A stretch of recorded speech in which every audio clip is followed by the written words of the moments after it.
Usa ka pagtuo, usa ka tingog,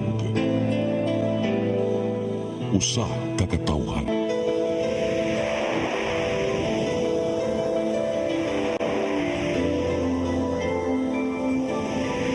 Cebu Catholic Television Network.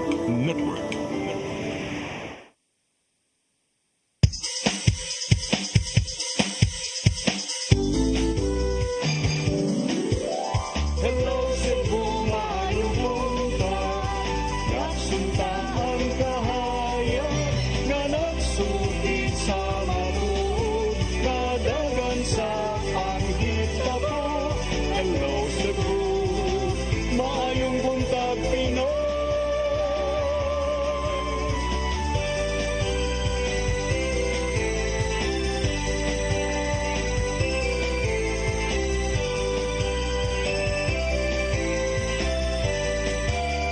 Ang katutulungan sa mga katawhan.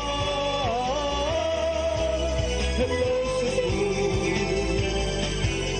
Hello, Cebu. Maayong buntag, Pinoy. Maayong buntag, Pinoy. Maayong buntag, Pinoy.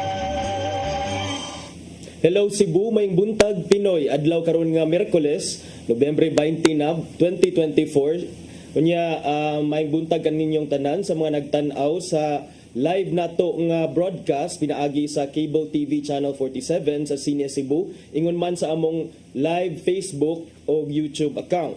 Sangan sa ako ang regular partner nga si Malu Inocando Tabar, ako si Attorney John Destacamento ug mao'y makig-uban kaninyo sud sa usa ka oras niining buntaga. Nya samas na andan ato usang sutaon ang latest weather update gikan sa Pag-asa Visayas. Ana sa tong linya si Sir Jomer Eclarino. Good morning Sir Jomer.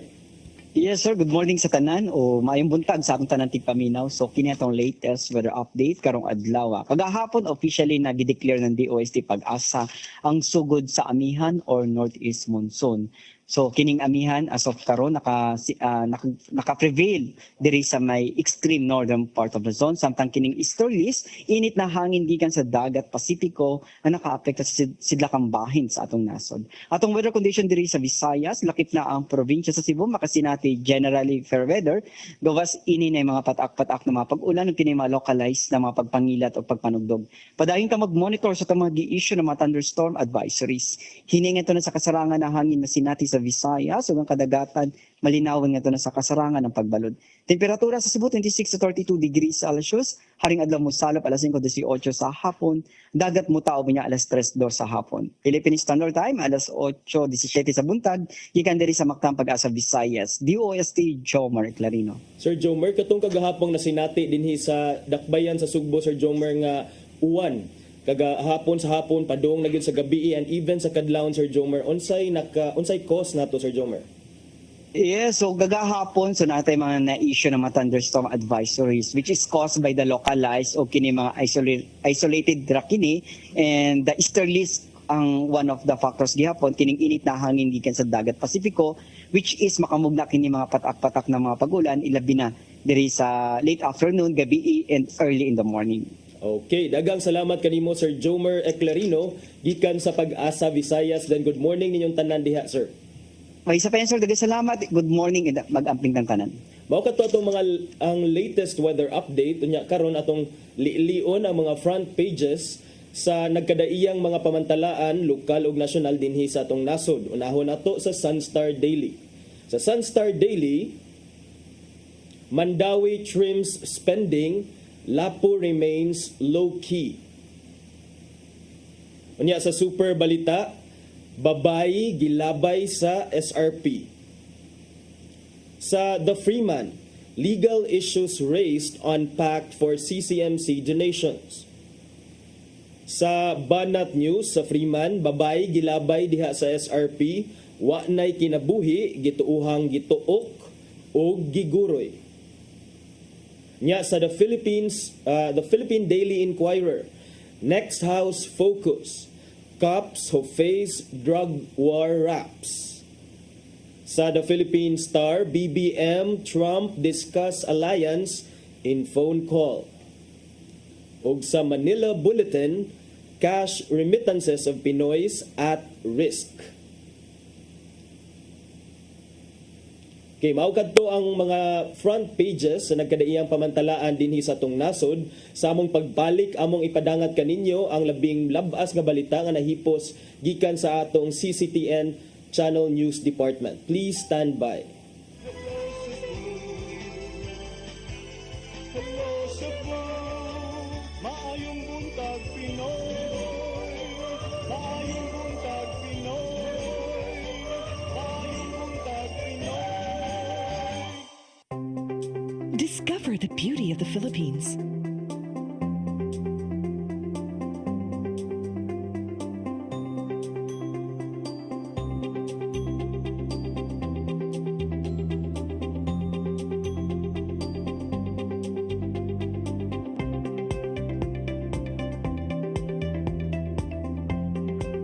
With Philippine Airlines, the country's flag carrier.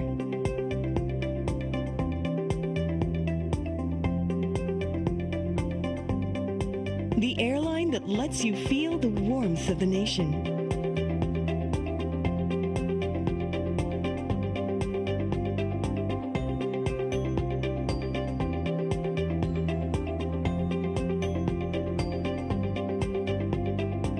Mabuhay!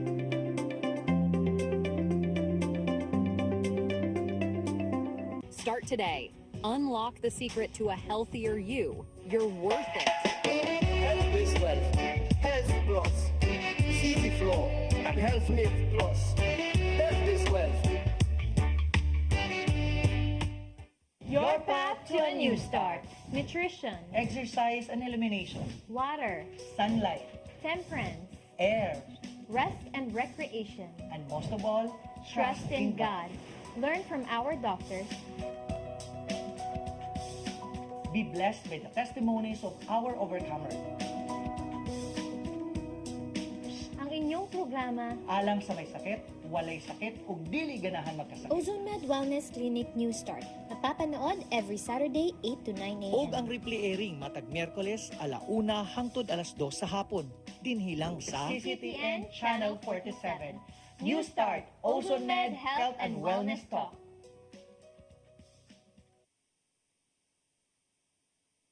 Hello Cebu, hello Cebu, maayong buntag Pinoy. Maayong buntag Pinoy. Maayong buntag Pinoy. Balik sa Hello Cebu, maing buntag Pinoy, karon atong sayran ang mga balita nga nahipos sa atong CCTN Channel News Department. Naguna sa itong mga balita, mga pagpangandam alang sa umaabot nga Fiesta Senior dinhi sa Sugbo, anaa na sa 70%. Mihangyo ang mga kaparian nga kung mahimo, dili lang unta sa gulan o pamulitika ang dakong kalihukang relihiyoso dinhi sa Sugbo. Ang kasayuran ni hatod ni Gian Navarro. Formal lang gipaymutang ang mga pagpangandam alang sa ika-460 nga kapistahan ni Senyor Santo Niño karong Enero sunod tuig diin. Anana sila sa 70%.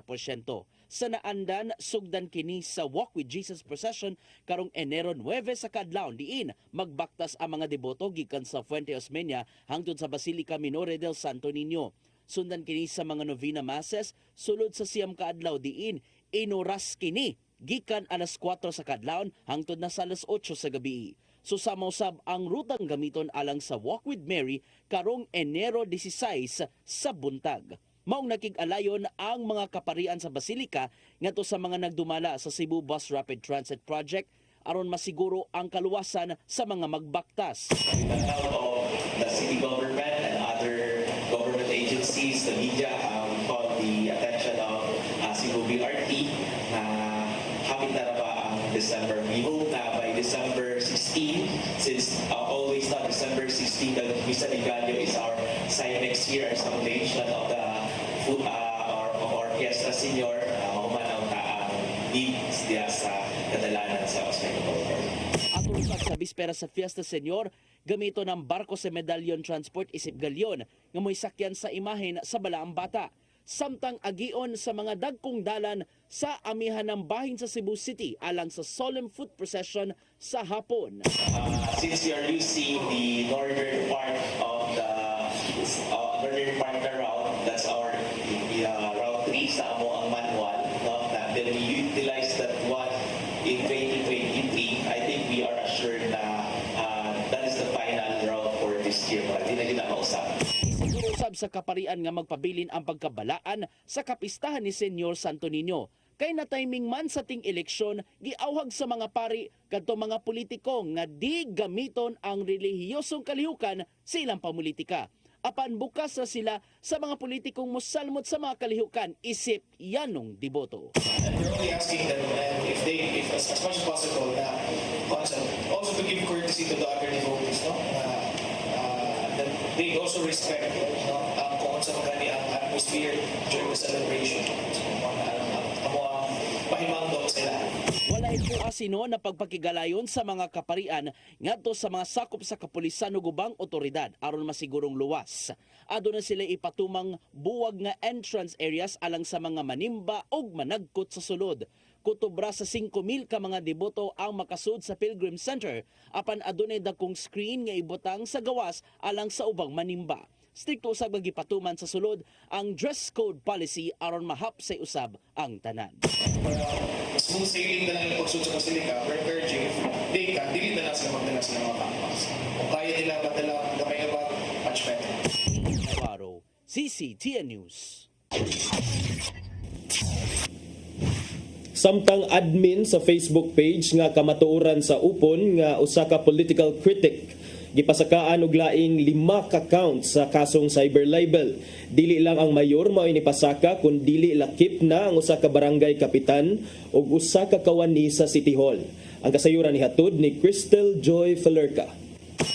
Gipasakaan og laing 5 ka ihap sa kasong cyber libel ang admin sa Facebook page nga kamatuoran sa upon ni adtong Nobyembre 15. Mahinumduman nga ang tattoo artist og political critic nga si Humphrey Elvera gipasakaan na ni Mayor Junior Dongchan og 5 ka ihap sa kasong cyber libel ni adtong Oktubre 30. Apan sa maong dugang kaso, dili na lang ang mayor ang nipasaka, apan lakip na si kanhulaw barangay kapitan Rofo Bering og Louie de los Santos nga usa sa mga kawani sa City Hall. Si Mayor Chan nipasaka og usa ka ihap sa kasong cyber libel. 2 ka ihap sa kasong cyber libel og slander ang gipasaka ni Kapitan Bering o grave threat ang gipasaka ni De Los Santos. Mato ni Kapitan Bering ni adto pang tuig 2019 ang pagpangdaot kaniya ni Elvira. Apan karon lang siya nakabaton og kaisog human nga gisugdan kini ni Mayor Chan. Mga 3 weeks ago, di-file ang mayor og kaso kontra niya. So, na-inspire ko sa gihimo ni Mayor Ahong ba nga kinabitang kining mga tao nga pataka ulti, kanang mga business, mga decisions. So, na-inspire ko nga mo, paipog og kaso against niya. Laing nakapaduso kaniya nga mopasaka og kaso tungod sa gi-upload nga video sa nahisgotang page nga nakuha ni adtong milabay pa nga tuig nga giingong makita ang pagpangkaltas sa mga madawat sa mga benepisyaryo sa tupad alang sa proyekto sa bayanihan. Kapag nanubra na po ang gihimo ba? Kay gipalabas pa ko nila god nga nangwarta ta. Atong bahin sa tupad, nag-splice ang atong mga video to effect nga ilang ipakita nga nangwarta ta sa bayanihan. Apan sigon pa ni Elvira nga ang pagpasaka ni Kapitan Bering og kaso bato kaniya aron lang kini sa paglimpyo sa iyang pangalan. Siguro na-trigger na siya ma'am, nag-expose na ko sa public sa akong page nga ang ilang kaltas bitaw sa tupad, ayuda. Kasi sa pagkakonsihal sa syudad, karon magpapili karon 2025, so paglimpyo na siyang pangalan, pero anong ko, klaro naman kayo, kay kanang tupad para mo yun na sa mga beneficiary, dili na siya para mayakinan. Gidugang paniya nga ang pagpasaka og kaso bato kaniya, walay laing hinungdan kung dili pamulitika, tungod kay aduna siya gisuportahang politiko nga mo ikaatbang sa mayor sa mid-year election 2025. Pinahawam ka na siya, mo nagisip pamulitika. Ganyan, no? Sa unang dugay ng magkuhang critic niya since first year niya sa iyang pagkamayor, magkulang ako filing may anak.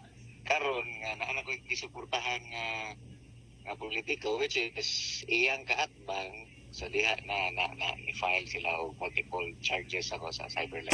Ibutyag si Elvira nga gilauman na niya ang mga dugang pangkaso nga ipasaka sa mayor bato kaniya. Apan sigon pa niyang wala siya mahadlok ni ini tungod kay wala si personal nga pagpang-atake. Matod usab niyang wala siya mahinumdumang post nga nanghulga siya ni De Los Santos. Samtang si Kapitan Bering usab ni Butyag nga aduna pa siya gihikay nga dugang pang mga kaso batok ni Elvira. Crystal Joy Filerca, CCTN News. Sa pagpadayon sa itong mga balita, Cebu City Government bukas usab nga makig-alayon sa pribadong sektor alang sa pagbaton og dugang mga dam sa bukirang bahin. Subay kini sa gikabalakan nga anam nga paglurang sa level sa tubig sa pangatinubdan sa tubig dinhi sa Sugbo. Ang kasayuran nihatod ni Gian Navarro. Abli ang Cebu City Government nga makig-alayon sa pribadong sektor pinagi sa public-private partnership aron makabaton og dugang pang mga dam sa dakbayan. Pinasubay kini sa plano ni Mayor Raymond Alvin Garcia nga magbaton og Gabion Dam sa Bukirang Bahin aron sawon ang tubig gikan sa mga kusog nga pag-uwan. Kini usab ang napaglantawan sa mayor human nga nasagol sa naandang tubig ilawom sa yuta ngadto sa pipila ka mga barangay ang tubig gikan sa kadagatan kun saltwater intrusion. Subay nini, but usab sa mayor nga maundang na ang pagbomba og tubig gikan sa ilawom aron dili malahi ang kalidad sa tubig ngadto sa kabalayan. That's why we're thinking of dams, di ba? Which is very welcome. In fact, that's one of the things that I was saying, that the Cebu City Government is open to a PPP with a private proponent that will build dams in the mountain barangays, so that they will catch from the source the water and then they will supply it. Daan ang nakita ni Garcia nga pinaagi sa pagpatukod og dugang pagdam kalikayan usab ang mga pagbaha sa ubos nga bahin sa dakbayan. Maong makabaton sila og dugang pang water supply pinagi sa maong dam og mahimo kining mabaligya ngadto sa Metropolitan Cebu Water District. Samtang nagpabiling bukas ang Cebu City Government sa ubang mga inisyatiba alang sa pagbaton og dugang pang tinubdan sa tubig. Gipanginaut niya nga suportahan usab sa pribadong sektor kung unsa man ang ilang mga gihimong lakang aron dili hayan mahubsan ang supply sa tubig sa umaabot. So one of the solutions there is really dams, among others. One is also desalination kay Paspasra. No, so muna imong basta di na gid ta mo dig sa atong aquifers kay ang salt intrusion moabot na diri sa Talamban. May gali karon it's still here in Tinago, Tehero, the coastal barangays, but if we continue this trend moabot yun na sa Talamban. Ian Navarro, CCTN News. Samtang kapulisan sa dakbayan sa Sugbo padayong miila sa usa ka babay nga napalgang wala nay kinabuhi didto sa viaduct diha sa South Road property sa habig sa barangay Mambaling. Mga investigador sa Mambaling Police Station misubay na sa mga kuha sa CCTV camera human mibutyag ang usa ka saksi nga adunay sakyanan nga mihunong sa lugar ug milabay sa biktima. Ang kasayuran nihatod ni Arnold Bustamante. Patay na nga naabtan sa Mambaling Police Station ang usa ka babae nga gito ang gilabay sa baybayon sa South Road property habig sa barangay Mambaling Dol sa Taytayan nga nagdugtong sa dakbayan sa Talisay ug sudad sa Sugbo alas 4 ganinang buntag. Ang biktima giunagway sa mga pulis nga nagsulod og itom nga polo shirt, itom ang karsones ug itom usab ang medyas nini ug dunay gitason nga 5'3". Dali nga meresponde ang mga sakop sa Cebu City Disaster Risk Reduction Management Office aron masusi kung duna pa ba kini timailhan nga buhi pa panasuta nga patay na kini. Usa sa mga kawani sa bantay dagat ang nakabantay nga dunay matud pay usa ka sakyanan ang mihunong sa mga lugar ug dunay nagikanaog nga tawo ug gitambog sa dagat. Matud ni Police Major Efren Diaz Jr., hepe sa Mambaling Police Station, nga padayon pa sila karon sa pag-ila sa mga biktima lakip na sa mga suspitsado nga may naghimo sa krimen. Sa karon pa no sir, we're still conducting investigation, wala pa tay identity po sa victim. Ang hepe sa kapulisan sa dakbayan sa Sugbo, Police Colonel Antonieto Cañete, may mando sa Mambaling Police Station nakip na sa iyang tracker team nga modusa og lawom nga investigasyon aron mapadali ang pag-ila sa biktima nakip na sa mga suspitsado. Nagtuo si Cañete nga wala diha sa SRP gihimo ang krimen ug igulang kini nga gilabay sa mga lugar. Yes, we conduct close and deep investigation about the origin of that commission of the crime. Now, CCTV, and most probably wala ko lang nakaila. But we not discredit the possibility nga na nakaila. Pero so far, as of this time, dili na tagadiri o murag. It was the crime started from the other places. Si Police Colonel Antonieto Cañete, ang patayng lawas sa biktima nakaroon sa St. Francis Funeral Homes ug ingong dunay samad sa liog nini apan wala pa matino kung gidungga ba o agi sa tinuukan. Tungod nini nanawagan si Dia sa publiko kung kinsa katong nga dunay membro sa pamilya nga na missing labing maayo nga makigalayon kanila alang sa pagtandi sa panagway sa biktima. Base na nakakita ganina na pwedeng mag-witness at lang mo sa Police Station 11 sa Pampaling Police Station para makakuha tag mga information para masolba ganing kaso. Or ito na rin na missing. Yes sir, yes sir. Kung napod mga na-missing na mga relatives diha, ato lang mi sa Police Station 11. Si Police Major Efren Diaz ginakdang ipaubos sa autopsy ang patayng lawas sa biktima aron masayaran kung unsa gyud ang hinungdan sa iyang kamatayon. Arnold Bustamante, CCTV. Sa atong katapusang balita, nagkadaiyang kalihukan alang sa pagsaulog sa Drug Abuse Prevention Control Week gipahigayon sa Mandawi City. Samtang Substance Abuse and Mental Health Office sa Dangerous Drug Board gihatagan og 9.5 million pesos pag-renovate sa pasilidad. Ang kasayuran nihatod ni Mary Rose Sagarino. Gipanguluhan sa Mandawi Substance Abuse and Mental Health Office ang kalihukan ng pagsaulog sa Drug Abuse and Prevention Control Week. Ang pagsaulog palugwayan hangtod Nobyembre 29. Kagahapon nila gipahigayon ang opening ceremony dinadunay nagkadayang produkto ang gipangbaligya at ubangan sa City Hall. Sa Nobyembre 23 ipahigayon usab ang gala night samtang sa Nobyembre 27 ipatuman ang medical mission ngadto sa Pahara Park sa Barangay Umapad. Aduna usay gipahigayon nga basketball tournament alang sa mga drug warriors. Sa closing ceremony sa Nobyembre 29 nagkadayang kalihukan ang gipahigayon maglakip sa Unity Day, Family Day o Warriors Got Talent. It centers more on the warriors, nato ang mga recovering PWODs. Kay kanang weird man pod mag-celebrate ag DAPSI then wala ini ang mga tao nga atong gi-celebrate or ang mga tao jud nga kuan. So since ang ato ang perspective naman gud sa substance use disorder is more of a health perspective, mo na to ang gigear upon. Samtang gipahibaw ni Manzano nga gi-award sila sa Dangerous Drugs Board og 9.5 million pesos nga financial support gamiton sa pag-renovate sa ilang pasilidad, maglakip sa drug test laboratory, outpatient rehabilitation program o community-based mental health facility. So it's the first of its kind and we're happy because murag in line ra pud ni siya sa amo ang gipanghimo diri nga gi-integrate na natong substance o mental health, and the national government is also looking into ways how to do that, and we're happy that they're looking at Mandawi City as more of a template for how to do this in a wider scale. Ang renovation gilauman nga masugdan human sa signing sa Memorandum of Agreement tali sa DDB ug Mandawi sa unang semana sa Disyembre. Mary Rose Sagarino, CCTN News. Mga mga balita nga nakuha or nahipos sa atong CCTN Channel News CCTN News Department. Maong mga balita inyong nakitaan kagahapon sa Sayri 47. Sa atong pagbalik, mga paghisgot-hisgot. Please stand by. Hello Cebu, maayong buntag Pinoy, maayong buntag Pinoy, maayong buntag Pinoy. Discover the beauty of the Philippines.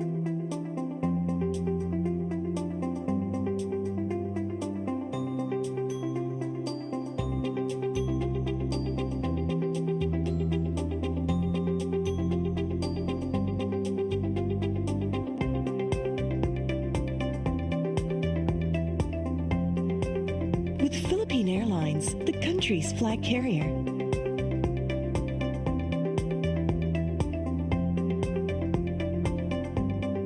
The airline that lets you feel the warmth of the nation.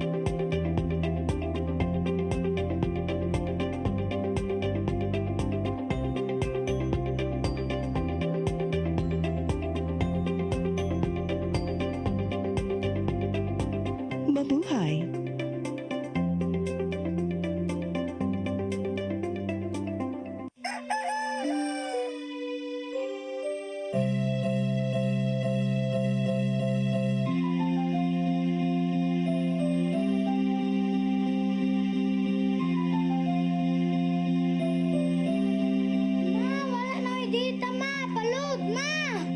Sorry ma'am, na-late ko. Nagita pa mong pa internet sa kong anak ma'am.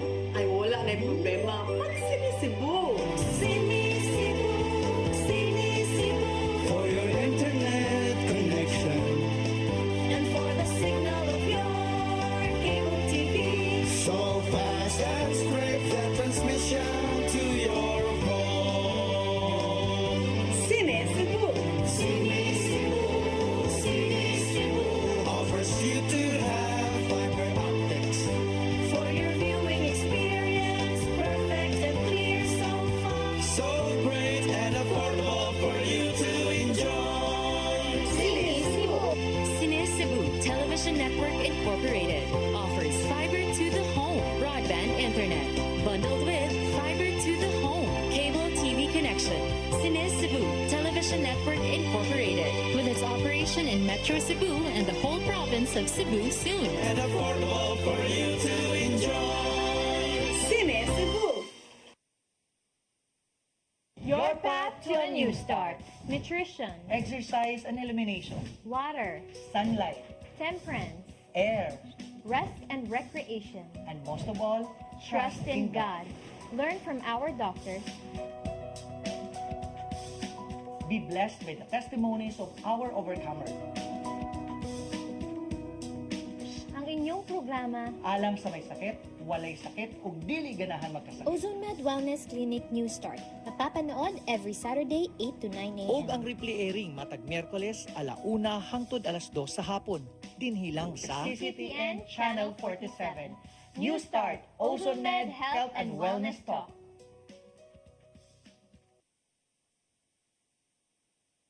Hello Cebu,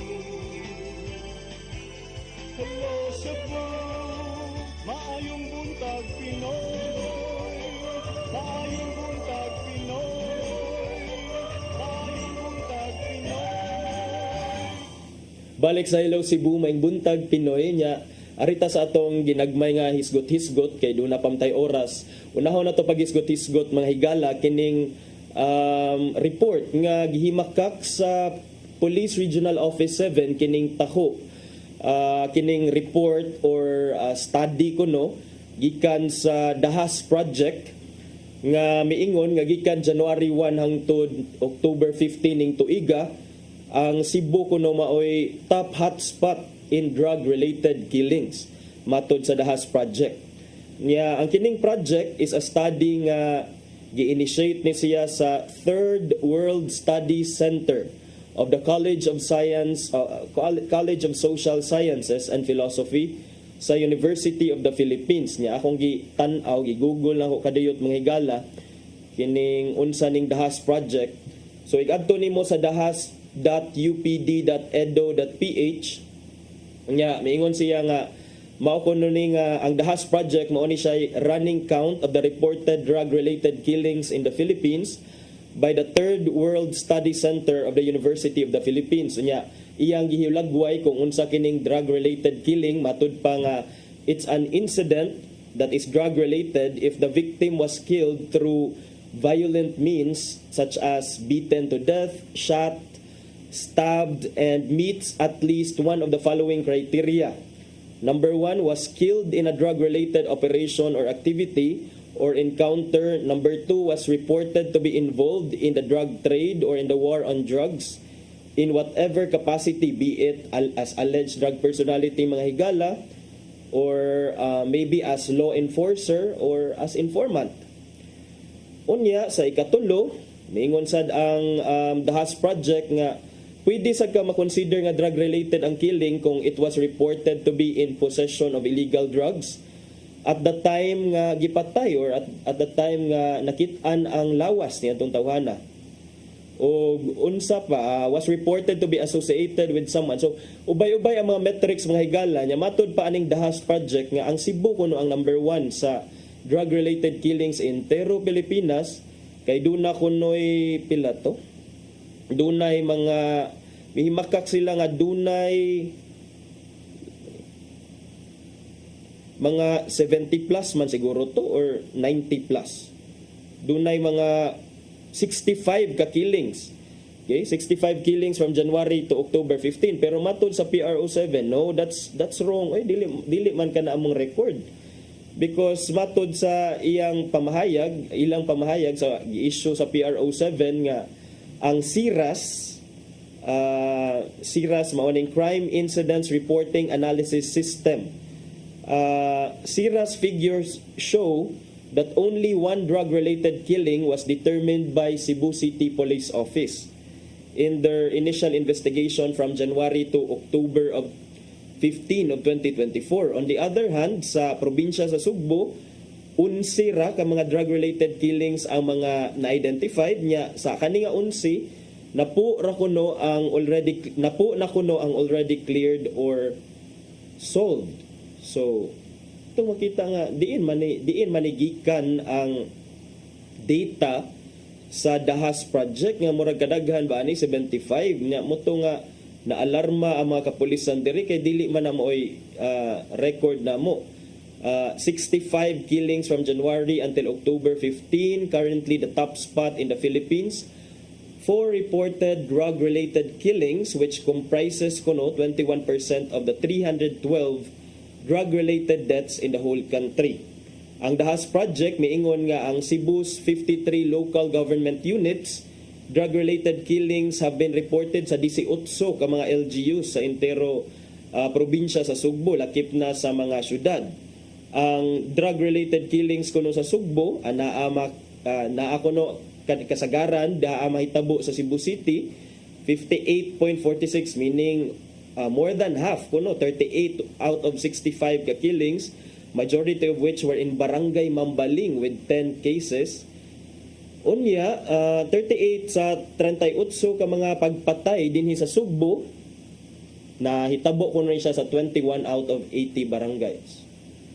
Ni makapangutana sa tamang higala kung asa ka nigikuha sa Dahas Project ang ilahang kuan kay murag matud pa diri sa akong nabasahan ang ilahang kunong basis ani they gather data from news accounts posted online by various media organizations in the country and occasionally from social media posts of police units and other state actors touting their accomplishment of having neutralized a known player in illegal drug trade. So kini naara nato no kung mo tuo ta aning data kinsang data atong tuuhan kini bang Dahas Project or kanibang data sa kapulisan. But if naaman gani kining sa Dahas Project, if ilag yung na-validate ning mga report nga ilang na monitor, hopefully they can substantiate by identifying who were involved in these alleged drug-related killings. Kay lisod na kay karon ra ba init ra ba kaayo ang sitwasyon when it comes to extrajudicial killings and drug-related killings because dugay nang gipasiatab sa administrasyon ni Presidente Marcos nga wala sila ni resort mas peaceful kuno karon and then mas successful ang drug war even though ang mga kapulisan wala ni resort og kining wala ni resort og extrajudicial killings or mga pagpatay kay wala kuno mga inana nga programa ang gobyerno unlike sa panahon ni Presidente Duterte nga karon ang mga alleged extrajudicial killings nahimo na siyang subject sa kadaghan nga investigasyon. DOJ, doon na investigasyon ang Senado, doon na investigasyon ang Lower House, doon na investigation ang International Criminal Court. So, ambot lang kung unsay atong tuuhan ani nga project nga mga detalye, mga higala na ara ninyo kung adto ba mo tuo sa UP nga study or ari mo maminaw sa sa statement nga gi-issue sa Police Regional Office 7. Okay?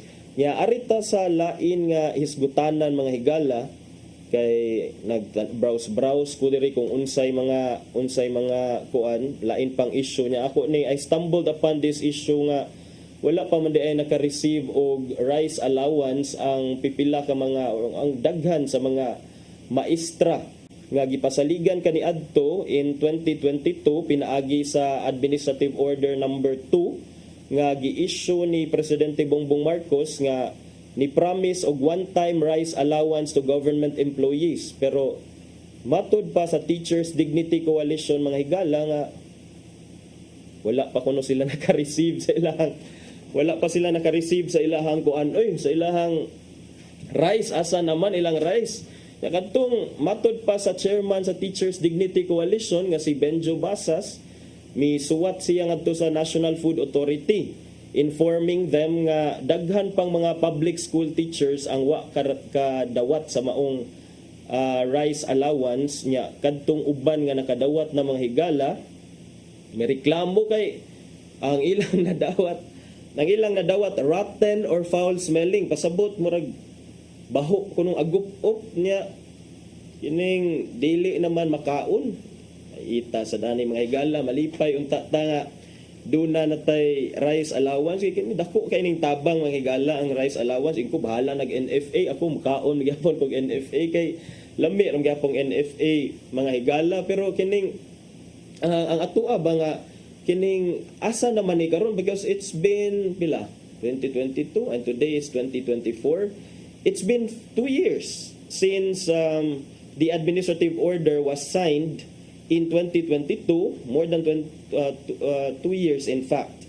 Unya karon wala gihapon na receive matud ni Basas, TDC Chairman Benjo Basas, nga no matter how small it may seem, we are grateful that the government provided its employees with this one-time rice assistance. However, nearly 2 years have passed since the announcement, and many employees, especially public school teachers, are still waiting for their rice subsidy. So, sa tong mga naas diya sa gobyerno, mga taga NFA, asa naman ang rice allocation sa mga maestra in town, kay nagpaabot na silang ma'am og sir aron ila nang ma-enjoy ang ilang rice allowance. Kay again, karon mahal ng rice karon, even if that's NFA, that can very well feed the family already. And ang uban ana, bisan pag NFA na makasapar-sapar na gyud sa panginahanglanon sa mga maestra, labi na mga maestra usahay kay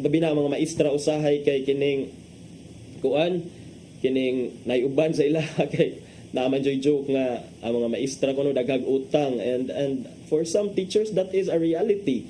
So kining rice allowance unta to dako na unta ni siya contribution sa pangadlaw-adlaw nga panginahanglanan sa pamilya sa maestra.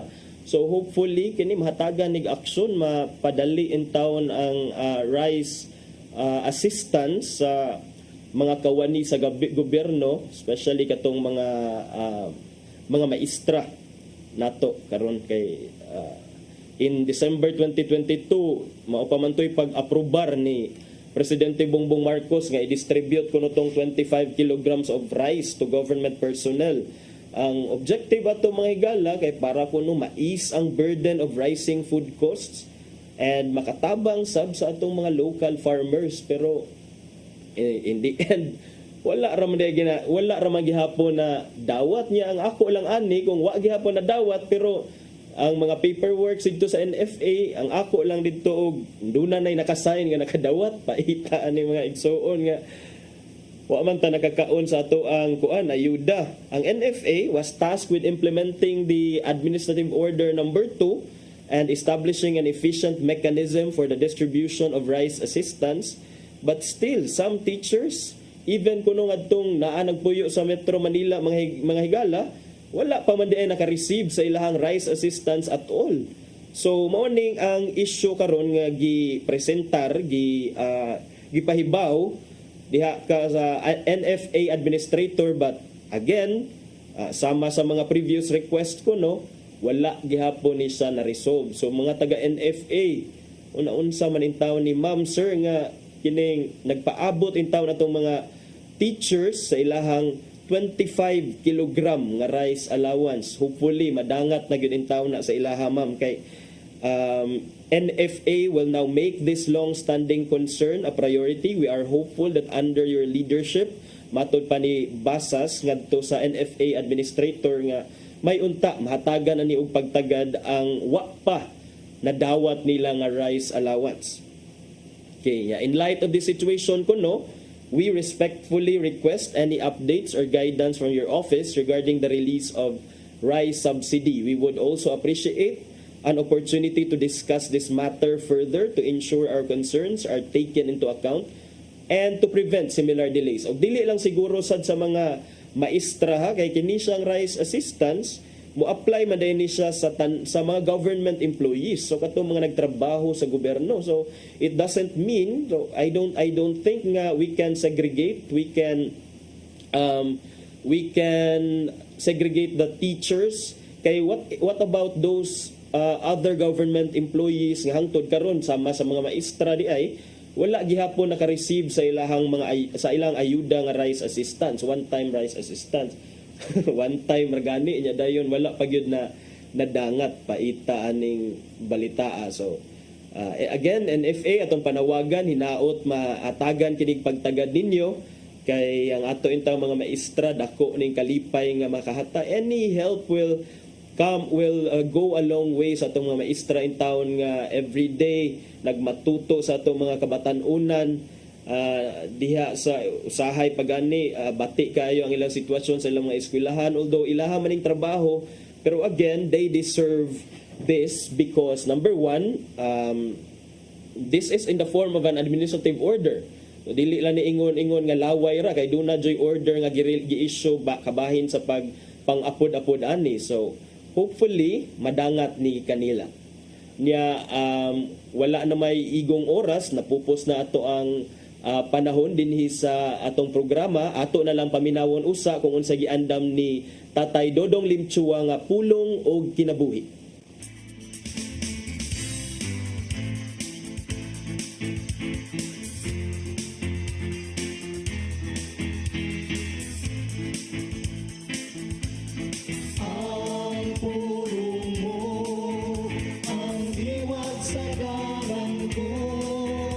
Bisan ang labing kabus nga binuhat, magkahimo gayud sa paghatag.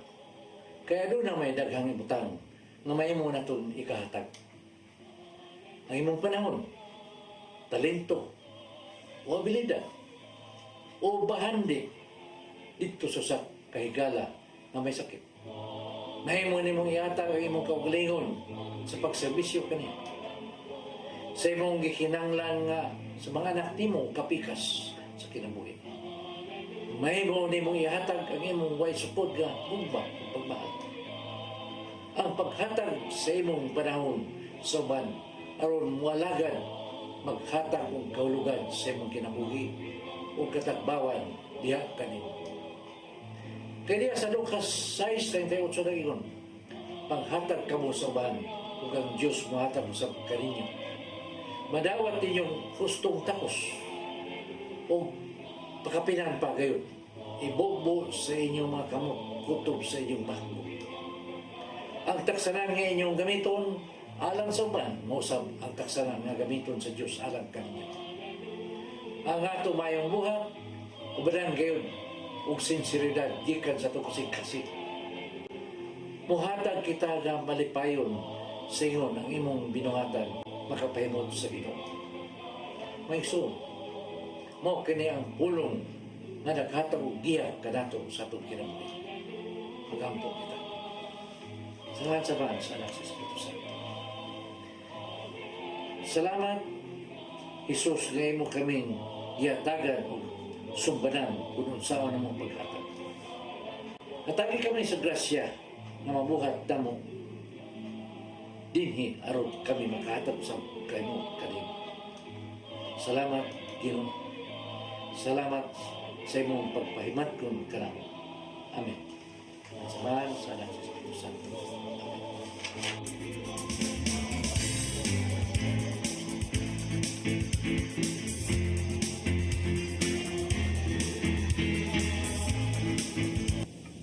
Pulong og kinabuhi may nagtapos sa atong tulumanon karong buntaga nya dunay mga pasalamatan.